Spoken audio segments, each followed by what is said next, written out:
Buenas noches. Quiero agradecerle al profesor Pinker por estar esta noche con nosotros y por haber escrito el prólogo del libro. Y a todos los que están asistiendo a esta presentación del libro que hemos titulado Un mensaje optimista para un mundo en crisis.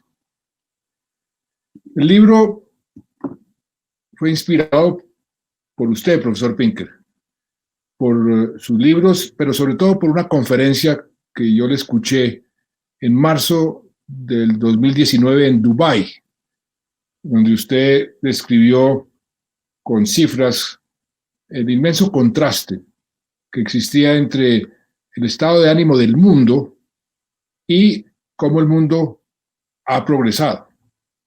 Y yo me dije para mis adentros, esto sí que está sucediendo en Colombia. Hay un total pesimismo, pero las cifras dicen otra cosa. Entonces regresé, reuní a varios de mis ministros y a muchos expertos en diferentes temas para proponerles el libro, para proponer que escribiéramos un libro sobre cómo hemos progresado y el contraste que existe sobre la percepción o el sentimiento de la gente. Y escogimos un lapso de tiempo de 30 años porque hace 30 años estábamos en una situación muy complicada, pero también sucedieron dos hechos muy importantes. La nueva constitución, la constitución del 91, y el cambio de modelo económico, la llamada apertura económica.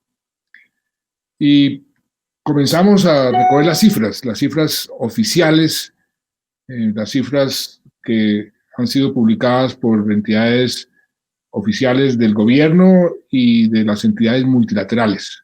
Y comenzamos a hacer las gráficas para publicar la mayor cantidad, son 73 gráficas diferentes, y encontramos precisamente unos contrastes tremendos. Por ejemplo, el contraste entre cómo ha progresado la lucha contra la pobreza, cómo entre el año 91 teníamos una pobreza cercana al 53% y al final del 2018 del 27%.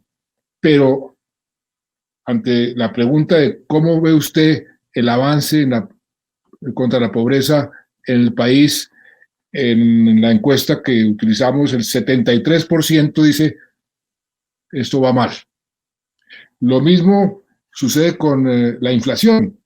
La inflación tuvo un progreso enorme. En los años 90 teníamos una inflación superior al 32% y la bajamos a cerca del 3,5%. Pero ante la pregunta en esta encuesta que se hizo a comienzos de este año, ¿cómo va la inflación? ¿Cuál es su percepción de cómo va la inflación? El 85% dijo que va mal.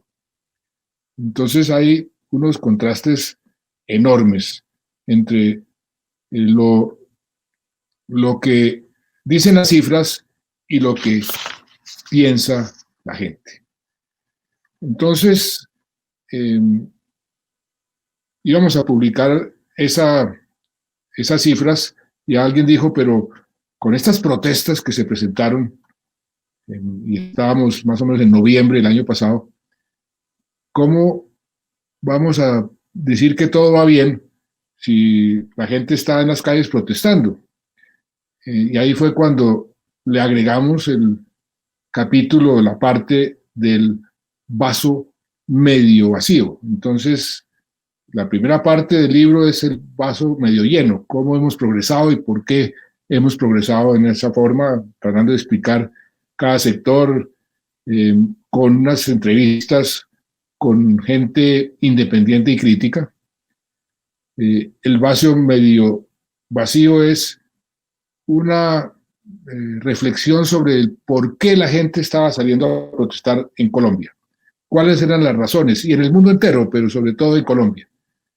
¿Por qué la gente estaba saliendo a protestar a pesar de estas cifras tan positivas? Y ese fue el vaso medio vacío. Y cuando íbamos a publicar el libro, vino la pandemia. Entonces nos dijimos, bueno, pero ¿cómo vamos a publicar un libro en semejante situación que va a cambiar todo?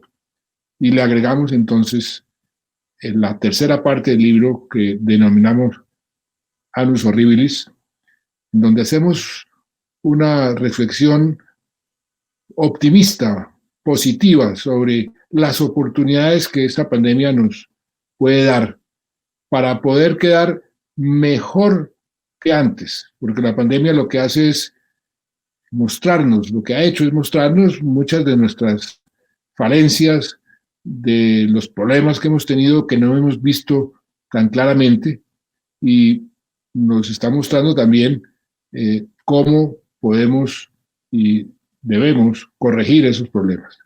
Entonces, el libro lo que hace es, y ese es el propósito del libro, es darle un mensaje a los colombianos y al mundo, pero sobre todo a los colombianos. Así como logramos pasar de ser prácticamente un Estado fallido a comienzos de los 90. Recuérdense, los que se pueden recordar que todavía vivíamos en ese momento, los momentos más duros, por lo menos en mi vida, y que hoy estamos a la vanguardia de muchos de los indicadores de la región en materia social y en materia económica. Y así como logramos levantarnos de esa situación tan difícil y colocarnos a la vanguardia en la región en muchos sectores, de la misma manera vamos a poder levantarnos de esta situación tan difícil que nos ha traído esta pandemia en todo sentido, en la parte económica, por supuesto, en la parte social, en todo hemos retrocedido enormemente, pero podemos levantarnos y continuar, y lo que debemos hacer es, usando el optimismo, no perdiendo la esperanza, es progresar, es poder salir de esto para quedar mejor que antes. Ese es el propósito del libro. Y, profesor Pinker, ¿usted por qué cree que hay ese contraste entre las cifras y la percepción de la gente? Yes, I'll begin by saying it's a real honor to be having this conversation with you, Mr. President, and I have a particular interest in the country of Colombia because I have been visiting it literally since 1976, and I have seen some of the changes from the eyes of a tourist who keeps revisiting the country, despite the fact that, as you say, it has problems, as all countries have problems, as all countries always will have problems. So I think I'm a cognitive psychologist. I'm interested in how the mind works. And one of the major findings of cognitive psychology is that people judge probability and risk and danger not by data, but by images and anecdotes and narratives and stories. It was discovered by a pair of psychologists, Daniel Kahneman and Amos Tversky. Kahneman won the Nobel Prize. Tversky had passed away by the time they were recognized. Just to give it a kind of illustration that any psychologist would give in their classroom of the availability heuristic. If I say, imagine Linda, and Linda is bright, and she majored in philosophy, and she marches in protests against globalization. What is the probability that Linda is a bank teller? What is the probability that Linda is a feminist bank teller? Now, almost everyone says it's more likely that she's a feminist bank teller than a bank teller, and that's impossible. It violates the laws of probability because the probability of A and B is always lower than the probability of A. But Linda fits the stereotype of a feminist, and so that makes it more compelling to our minds that she would be a feminist bank teller. So we go by stereotypes, and what does the news do? I mean, I'm speaking to you as, among other things, a former journalist, but the news is about things that happen, not things that don't happen. So when there's a war, when there's a pandemic, when there's a terrorist attack, that is in the papers or now on the web pages. But progress that increases by a few percentage points a year is never news. You never see a headline that says 137,000 people escaped from extreme poverty today, even though that happened every day for the last 30 years, adding up to more than 1 billion people worldwide who escaped from poverty. And the same is true within a country like Colombia. Also, when something doesn't happen, it's not news. If there's you never see a headline that says this country is at peace, or this city was not attacked by terrorists. So even though there are more days, there are more cities that where bad things aren't happening, it never registers in the news as an image that sticks in our minds. On top of that, those are built-in biases in just the nature of news, which fit the biases in human cognition.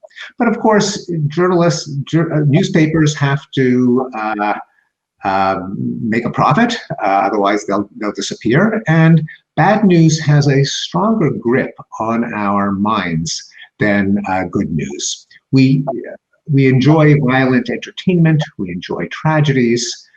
They engage our minds in a way that neutral or positive news does not. And that does create something of an incentive for the news sources to highlight the worst things that are happening anywhere in the world.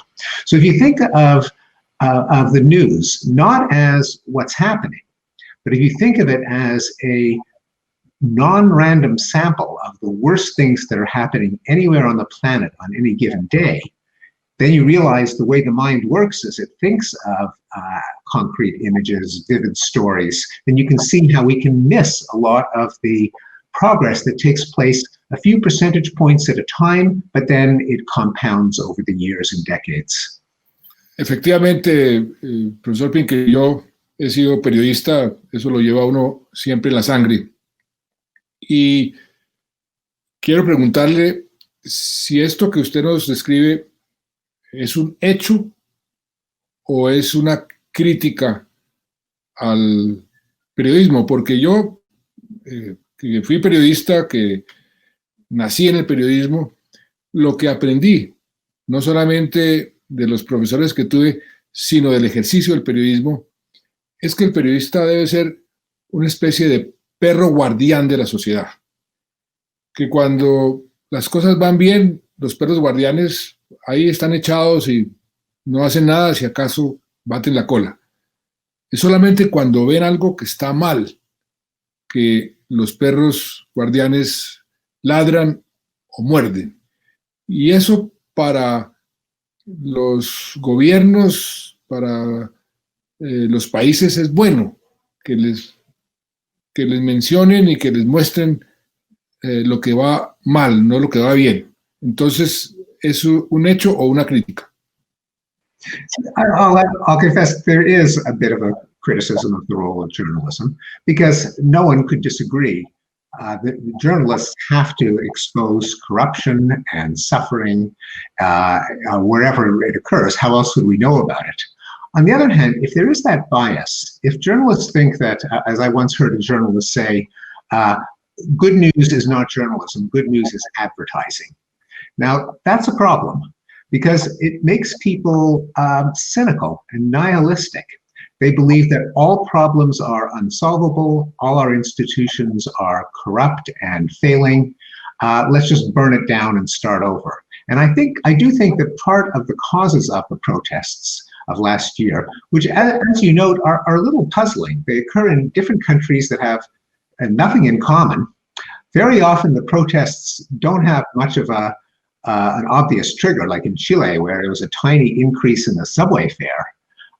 In Hong Kong, you can kind of understand. Iran, you can understand more. But people are so cynical about the possibility that any of our institutions can lead to improvement, that they can become destructive if they are not aware that problems are all around us, they always will be, but problems can be solved, and that what we should put our energies toward is figuring out what the solutions are and getting the politicians and leaders to solve them, rather than being in despair that everything is always getting worse and worse.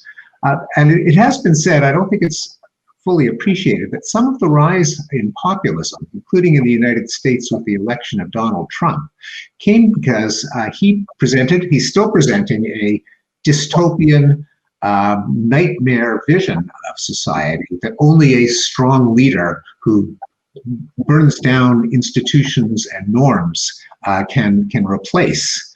Whereas if we were aware, there have been successes. Sometimes they are well known. Sometimes we don't notice them because they work so well.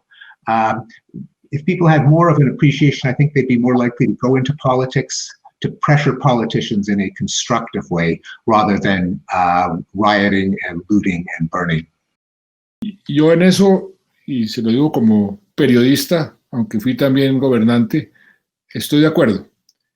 El exceso de crítica, el exceso de pesimismo, lo que va es socavando la confianza de la gente en sus instituciones. Y eso es malo. Es malo para la democracia, malo para las instituciones. Y creo que esa apreciación suya es correcta. Por eso tenemos que, en la medida de lo posible, encontrar un equilibrio. Por ejemplo, el caso de Venezuela. Hay un libro para mí, uno de los mejores historiadores actuales en América Latina, que se llama Enrique Krauss, sobre por qué subió Chávez en Venezuela. Y precisamente hace una descripción del papel de los medios, criticando permanentemente las instituciones venezolanas, que dio pie para ese populismo que generó la elección de Chávez. De manera que en eso comparto también su apreciación sobre el papel de los medios y por qué no es conveniente que sean tan destructivos y tan críticos, que sin sacrificar su papel de guardián, traten de equilibrar las fuerzas positivas y negativas. Some people say, well, they can't process numbers. No one likes data. No one likes statistics. If the news published data, then people would go to some other source. But I think that's underestimating news readers, because if you open the sports page, there's a ton of statistics, the standings, and no sports journals would say, well, we're only going to report when the home team loses, never when they win, because we don't want to be too optimistic. You go to the finance page, there's page after page after page of data and statistics. You go to the weather, there are numbers. I think that journalism should mix together with the events of the day. They should have like a dashboard, regularly updated figures. What is the crime rate? What is the inflation rate? What is the poverty rate? The kind of graphs that you have in the book and that I have in my books, people are interested in them. And I think newspapers should have more of an emphasis on data and trends and less on just what happened last night. Profesor, volvamos al optimismo. Estamos viviendo una de las situaciones más difíciles que hemos vivido todos los que estamos viviendo en este momento. Por lo menos en mi caso, yo nunca he visto una situación tan dramática. En lo social, en lo económico, en todo. ¿Cómo con este entorno tan difícil podemos decirle a la gente, mire, mantenga la esperanza, mantenga el optimismo, mantenga fe en el futuro, no se deje llevar por las fuerzas del pesimismo, sino que mantenga fe en el futuro, porque así es como vamos a poder salir adelante y ojalá poder construir algo mejor de lo que teníamos antes. ¿Cómo hacemos eso? I think that partly is some appreciation of history, that we have had pandemics in the past. It's part of the human condition. It's part of life. Whenever you have a big, tasty hunk of protein like us, there will be organisms that evolve to exploit us. And that's true of all animals, it's true of all plants, that's been true since the origin of life. So it's part of the human condition. We not only have defeated pandemics in the past, but we're better and better at dealing with them in the present. For one thing, we don't blame evil spirits, we don't blame the Jews or other ethnic minorities, we don't blame witches, we don't blame bad smelling air the way they did 150 years ago. We know there are viruses, and within weeks, the DNA sequence of the virus was established. Vaccines are in development. Looking at the accelerating pace of solving problems, and problems are inevitable, we should concentrate on the measures that will end the pandemic as soon as possible, knowing that it will end if we deal with it as a problem to be solved. But we have to be aware of, I think, of two things. One of them is what's the natural state of affairs? What can we reasonably expect? And I think many people think that it would be natural if we had abundance everywhere, and peace and pleasure and happiness.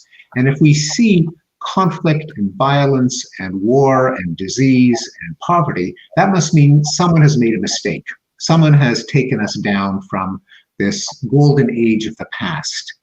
A better worldview is that our natural state is poverty and conflict and disease and hunger.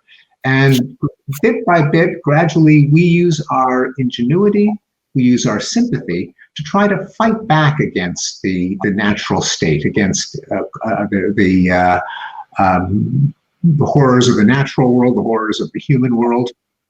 And that if you see something go wrong, it doesn't mean the whole system is corrupt. It means we still have work to do. And looking at what our ancestors did and how they solved problems, being reminded of the history that there used to be horrific pandemics. Smallpox killed 300 million people in the 20th century.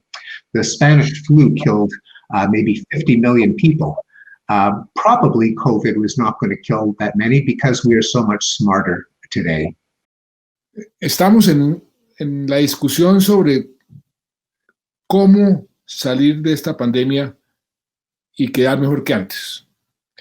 ¿Qué es lo que se requiere? Porque la pandemia también nos muestra una cantidad de falencias, de equivocaciones que podemos corregir, que no eran tan evidentes antes de la pandemia.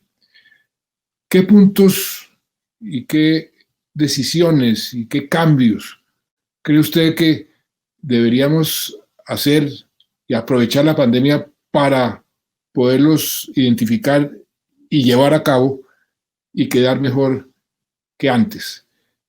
Esa es una discusión que se está llevando a cabo en todas partes, pero me gustaría escuchar su opinión, profesor Pinker, sobre este aspecto en particular. Yes, I think foremost in dealing with the pandemic is we have to be better prepared for pandemics. I think there's a tendency to always look for the root cause, the whole system, the whole philosophy, that problems are solved when we find the problem and we go after the problem. And in the case of pandemics, the world needs to expect pandemics and to be prepared in the same way that we have fire departments that sit around a lot of the time doing nothing, but we keep them because it's such a catastrophe when there is a fire that spreads that we're willing to spend the money for the buildings and the people to always be at the ready. And we're now reminded by this pandemic, and experts were telling us about it decades ago, that pandemics can always happen. You need to have the ability to to develop and spread vaccines, to have early warning systems that detect a growing pandemic, and to implement social distancing before it explodes, and all of the other steps that we are taking now far too late. There should be at the ready protective equipment and vaccine production facilities and all of the other things. So that would be number one. I always think if you have a problem, go after that problem first. Whether it's crime, whether it's poverty, whether it's peace, whether it's disease, solve that problem. I think we're learning that there's an awful lot of waste, both in terms of energy and carbon pollution, and in terms of just ruining people's lives in putting a body in a piece of metal and having it drive from one place to another. It's good when we see our friends and our families, but an awful lot of business works just fine with Zoom.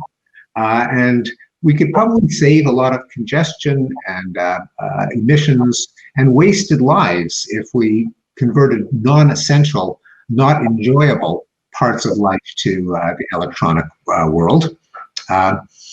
The robust healthcare facilities that we can't.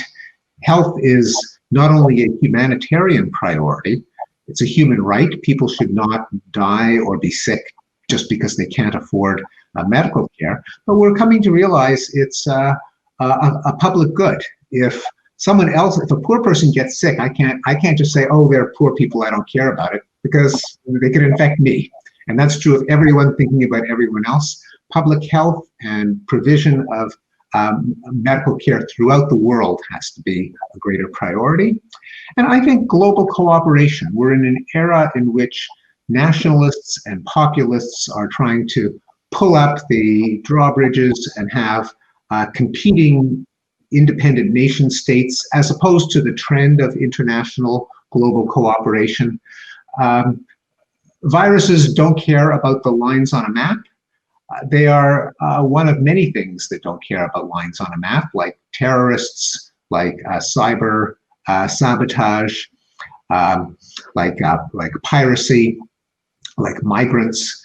And we're going to have to realize that it's essential that the countries of the world increase their cooperation, their exchange of knowledge and expertise and health in general.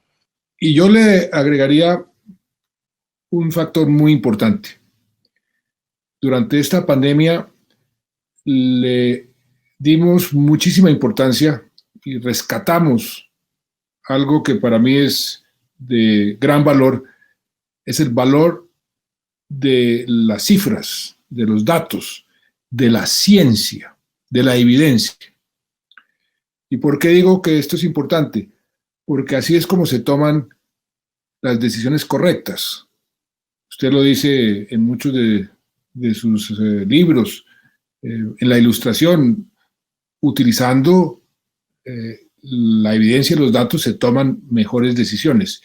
Y le agregaría que en este momento la importancia de la ciencia también nos podría dar las herramientas para ser mucho más proactivos y más efectivos en lo que yo considero es el mayor desafío que tenemos como seres humanos, y es detener el cambio climático, es poder cumplir con los compromisos para reducir el calentamiento global, porque de otra forma esta pandemia no es ni pálido reflejo de lo que vamos a vivir más temprano que tarde si no tomamos las decisiones correctas sobre la sostenibilidad de nuestro medio ambiente y las decisiones sobre el cambio climático.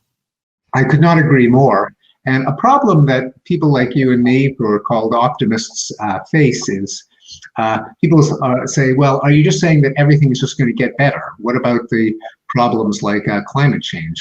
Well, if you're a rational optimist, as I would say both you and I are, it doesn't mean that you close your eyes to real problems. Quite the contrary. You have to identify the problems. In this, pandemics and climate change are problems that, as you know, scientists warn us about. If you are an optimist, it doesn't mean that problems go away. It doesn't mean you can ignore problems. It means you've got to solve problems. And you can't solve problems until you recognize them. And I agree with you that psychologically, the fact that 6 months ago, no one thought about pandemics, or 8 months ago, now they're part of everyone's life. We realize, oh, an abstract warning, scientists saying, you don't feel it now, but you will feel it in the future. I hope that people will feel it more in their bones now that they've seen it happen. Profesor, usted mencionó Chile. Y Chile era la estrella de América Latina, el país que había progresado más. Y todo el mundo se sorprendió con esas manifestaciones masivas que vimos en Chile a finales del año pasado. Chile, el país que en términos de Producto Interno Bruto ha crecido más. Y eso nos lleva a reflexionar sobre algo que se está discutiendo en el mundo entero, que creo que es una discusión apasionante y muy interesante y muy oportuna. ¿Cómo definimos el progreso? Usted es un experto en eso, usted ha escrito sobre eso. ¿Qué es progreso en realidad? Porque muchas veces lo que medimos es el Producto Interno Bruto, cuánto ha crecido, cuánto ha decrecido. Nos comparamos los países en torno a ese indicador, como si eso fuera lo que significa el progreso, y resulta que no. El Producto Interno Bruto es una cifra que muestra la acumulación de la producción en un país determinado, en un periodo determinado. Y usted, en su gran libro, utiliza una expresión que a mí me causó curiosidad: progresofobia. ¿Por qué no nos explica ese término, qué quiere decir y qué piensa usted sobre el progreso? Yes. Progressophobia, I coined the term, refers to the fact that many intellectuals, journalists and professors and critics and some politicians just hate the idea of progress. They think that it's reactionary or conservative or romantic or idealistic. And indeed, there was, especially in the 19th century and the Victorian era, there was a mystical idea of progress as some force that just carries us upward, and it's inevitable and inexorable. And of course, people are right to be dismissive of that idea.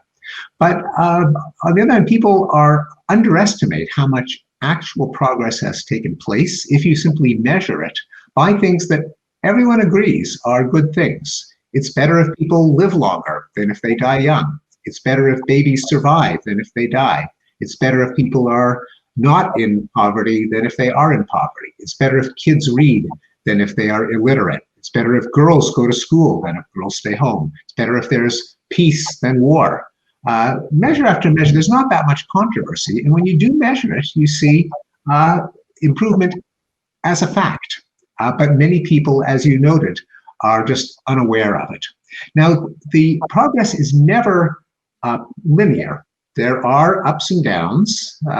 Colombia has had them in the time of the violencia and the time of the Civil War. But the fact that there are ups and downs does not mean that there can't be pressure to reverse the reversals. In the case of the pandemic, if you look at life expectancy in the course of the 20th century, it goes up and then there's a notch. And then it comes back up. And that notch was the Spanish flu. So we can't expect progress to be perfect. It is never automatic. It's the result of human ingenuity, human effort, human dedication. Hay una discusión muy interesante. Se está llevando a cabo en muchas universidades, en la OECD, muchos premios Nobel de Economía.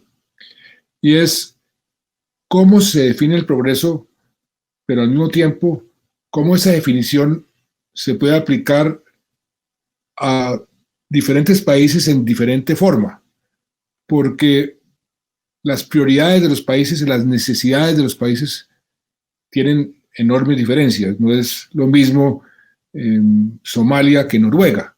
Entonces, el progreso en Somalia puede ser reducir la violencia y reducir la pobreza, pero el progreso en Noruega se puede definir de otra forma. Entonces, cada país puede, en cierta forma, definir su propio progreso, qué considera el país que debe progresar o cómo define el progreso, y eso inclusive podría ser una discusión muy democrática, muy transparente, que une a un país. Bueno, ¿cuáles van a ser nuestras prioridades en los próximos 10, 15, 20 años sobre lo que nosotros consideramos que significa progreso para nosotros, que puede diferir entre un país y otro? Yes, I was amazed when I wrote Enlightenment Now, though, of how many things correlate with GDP. Even though GDP is a very crude measure and it's just money, and it's money measured in a very coarse way, but almost everything that's good in life is at least statistically correlated with GDP. Peace and education and lifespan and health and education and even happiness is more or less correlated with GDP. Democracy, an exception is you and I, we met in Dubai, and some of the Arab oil states are really, really rich, but in many other ways they're not very good places to live. The happiness is not very high. They're not democracies. The women are oppressed. They're often at war, and so it's not 100% correlated GDP and good things. But it's interesting, I found, how at least roughly correlated. Another interesting exception, by the way, and you mentioned this with respect to Colombia and other Latin countries, is that if you plot happiness against GDP, again, they're pretty correlated. The higher the GDP, the higher the happiness. But there are some countries that are happier than you would expect based on their prosperity, and Colombia and other Latin countries are among them. There is something extra ingredient in Latin countries that makes people happier, and one could argue that happiness is ultimately what we should strive for. There are some economists who say GDP is just a means to an end. The end is happiness. And I'm in favor of the idea that we should not just measure GDP, even though GDP is important, but ultimately measure social progress, including democracy and freedom and rights and health, and ultimately people's happiness. Hay una contradicción específica que menciona el libro que me gustaría que usted nos explicara el porqué de eso. Se refiere al tema de la salud. En Colombia hemos progresado enormemente en darle mucho más acceso a los colombianos al sistema de salud. Hoy tenemos lo que los técnicos consideran una cobertura universal. Pero cuando uno le pregunta a la gente cómo ve el sistema de salud, cómo va la salud en el país, la inmensa mayoría dice que va muy mal. Pero si uno le hace la pregunta, ¿y a usted personalmente cómo le ha ido con el sistema de salud, con el acceso a la salud? Una gran mayoría dice, no, a mí me ha ido bien. ¿Cómo explicar esa contradicción? That's a very widespread phenomenon, that when people are asked about their country, they give very different answers when they're asked about their own situation. So you ask people, how good are the schools in your country? Oh, they're terrible. The kids aren't learning, expensive and a waste of time. What about your child's school? Well, my child's school is pretty good. What about how safe is the country? Oh, it's a hellhole. It's dangerous. You can't walk on the streets. What about your neighborhood? Well, my neighborhood's pretty safe. And you get that over and over and over again. It's a major phenomenon in polling. And I think it is driven by the phenomenon that I mentioned, that you and I discussed at the beginning of our conversation, namely that our impression is often driven by what we read in the news, rather than by our own lived experience. And when we see an image of violence, when we see an image of disease, we just assume that that's the reality, not realizing that it was selected to show to us because it is the worst that's happening. Reality is often boring. Disasters are interesting. Profesor Pinker, el pesimismo en cierta forma estimula o genera miedo. Y el miedo, como usted y como se sabe, ha sido utilizado y manipulado por los sectores más radicales. Es lo que hacen los populistas. El populismo utiliza mucho el miedo para lograr sus objetivos. Se nutre del miedo.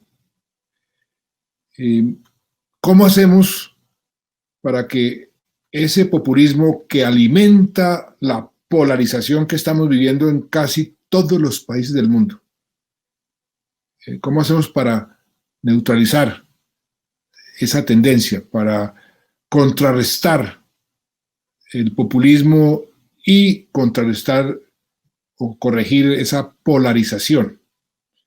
¿Cómo hacemos para estimular algo que el fundador de su país, el primer presidente George Washington, cuando se despidió, dijo: no se les olvide de la palabra moderación? Nuestros propios precursores de nuestra república también pregonaban la virtud de la moderación en la política, en la democracia. ¿Cómo hacemos para, en este momento, neutralizar esa polarización y encontrar consensos y estimular la moderación? Yeah, I think that is one of the great challenges for the world, and unfortunately I don't have a easy solution, so there's probably going to have to be several parts to it. One of them we've already discussed, that people should be at least aware of the progress that has taken place. It should not be hidden in journalism. We should know how the poverty rate in Colombia has gone down, how the rate of violent crime, rate of illiteracy. That should just be part of everyone's knowledge. So people don't think everything's getting worse and worse and worse, when in fact it's getting better and better and better. So that's just basic factual understanding of reality. And of course, that can include the fact that this year, 2020, a lot of things have gotten worse because of the pandemic. Our understanding has to be always accurate, not dismissing harms and dangers, but also not dismissing successes and solutions. There also has to be, I think, what we've called the moderate view. I think of it more as the problem-solving view, the pragmatic view, but also the view given to us by the Enlightenment, that progress is possible when people apply reason, rationality, and sympathy, humanity, wanting humans to flourish everywhere. We need to make moderation exciting, uplifting, inspiring. If it's just, not the left-wing extreme, not the right-wing extreme, then it just sounds like boring nothingness. It sounds like the status quo. And it can't be the status quo. As you noted, we have to build back better. It's the process of solving problems that has to be made heroic, uplifting, inspiring. And that does take leadership. There have been in American history optimistic leaders who commanded a lot of respect: Franklin Roosevelt, John F. Kennedy, Ronald Reagan, Barack Obama. And I think you have clearly done it within Colombia, although of course when history recognizes the successes of optimistic leaders, during the time it's constant attacks and criticism and frustration. We have to realize that what we see every day is not what we're going to appreciate with history.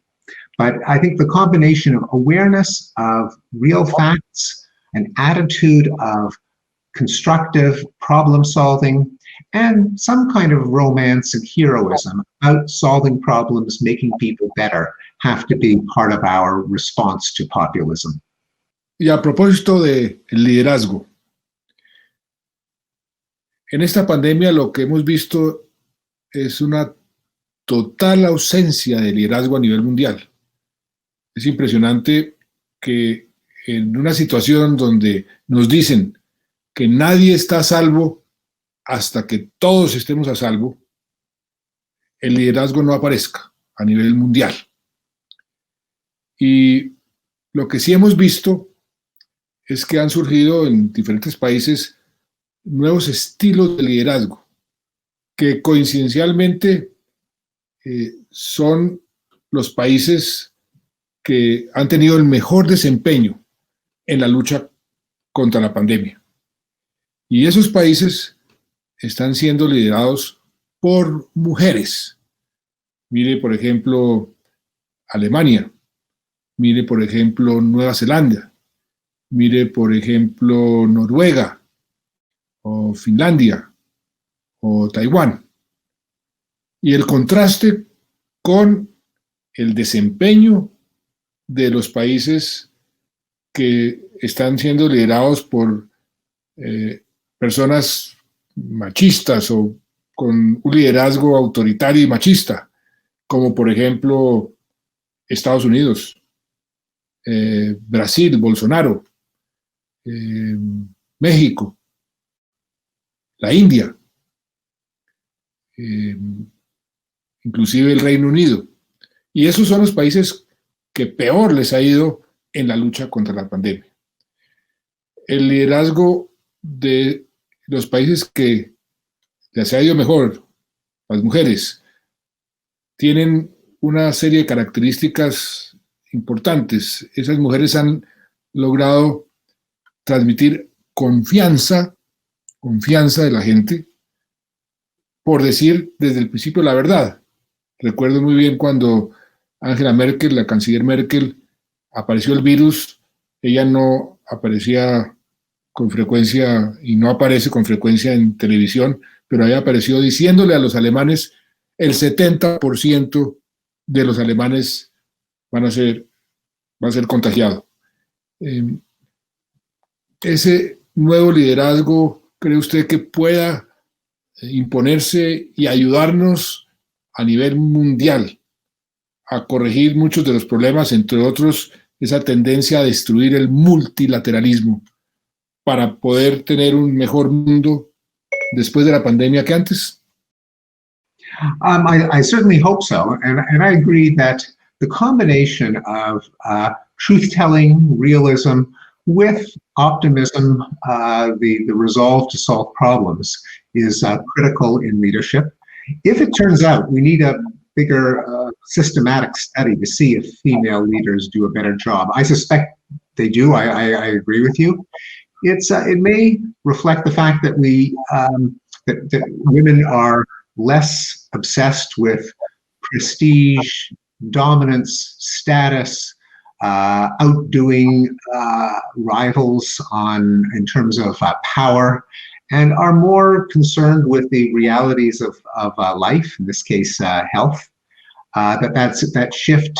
Now, of course, that is not true of all women, not true of all men, but if we have leadership that takes the best of the stereotypical masculine traits, the stereotypical feminine traits, and combines them, that is a hope that we'll have more intelligent and responsible leadership. And I am encouraged by the fact that that this different model of leader in an era of rising populists can remind people that just having a blowhard, a bully, someone obsessed with dominance is not often not good for the country. Sí, yo espero muchísimo que ese nuevo tipo de liderazgo surja y se imponga, porque es el liderazgo que nos va a permitir corregir, como se dijo antes, muchos de los problemas que estamos viendo. Un liderazgo con más empatía, un liderazgo con más compasión, un liderazgo que genere más confianza. Y ya estamos llegando al final de este evento, profesor Pinker. Por eso quería hacerle una última pregunta sobre el mensaje que usted le podría dar precisamente a estos líderes, o mejor aún, a los futuros líderes, a la juventud, en estos momentos tan complicados, en estos momentos tan confusos. ¿Qué mensaje le podría usted transmitir precisamente para que estos futuros líderes vean el futuro con más ánimo, con más optimismo, para que puedan realmente construir ese mejor futuro? Yeah, I think people should be aware of the recent past. And I don't mean the Roman Empire or medieval times. I mean, 30 years ago, 40 years ago. It's easy to think that your parents' generation had it easy. But you and I have lived through wars throughout the world, including Latin America, where the wars have gone way down, military dictatorships, oil shortages, inflation in double digits, and unemployment in double digits at the same time. We've got to remember the world always has problems. The problems don't solve themselves, but humanity has the resources to deal with problems if we nurture the better angels of our nature, as Abraham Lincoln put them. And that would be reason, including science, understanding the world, but also humanism, the desire for flourishing of men, women, and children everywhere. In the past, that commitment has objectively made us better off in ways that we can easily forget, but that we must remember. And they are the way that we can deal with the problems that we face today with the completely reasonable, rational, not romantic, but sensible expectation that we can solve the problems facing us now. Pues precisamente ese es el mensaje de este libro. Sé que estamos viviendo una situación muy difícil. La pandemia ha generado unas dificultades enormes en lo económico, en lo social. Estamos viendo cosas horribles como los asesinatos de los líderes sociales, a los cuales tenemos que ponerle coto y rápidamente. Y estamos viviendo una tormenta como nunca la hemos vivido, por lo menos en mi caso, antes. Pero así como logramos salir de situaciones muy difíciles en el pasado, hace 30 años estábamos a punto de ser considerados un estado fallido, es decir, un estado donde nada funciona, a ser un país con los mejores indicadores en muchos de los frentes sociales y económicos de la región. Porque nos lo propusimos, porque trabajamos unidos, porque perseveramos, porque creímos que un mejor futuro era posible. De esa misma forma, creamos hoy que un mejor futuro es posible, que si nos lo proponemos, si perseveramos, vamos a salir de esta pandemia y construir una mejor Colombia de la que teníamos antes. Eso es el propósito que todos nos debemos poner. Ese es el propósito de este libro, inyectar un poco de optimismo, de fe en el futuro, porque este es un país maravilloso, un país con una riqueza enorme, una biodiversidad que es nuestro más importante activo, que tenemos que cuidar como lo más preciado, y vamos a salir adelante, no me cabe la menor duda. Muchas gracias por haber asistido a esta presentación. Espero que el libro les inyecte ese optimismo que todos necesitamos. Sé que estamos viviendo situaciones difíciles, pero un mejor futuro siempre es posible. Gracias. It's been a true honor. Thank you so much for having me, Mr. President.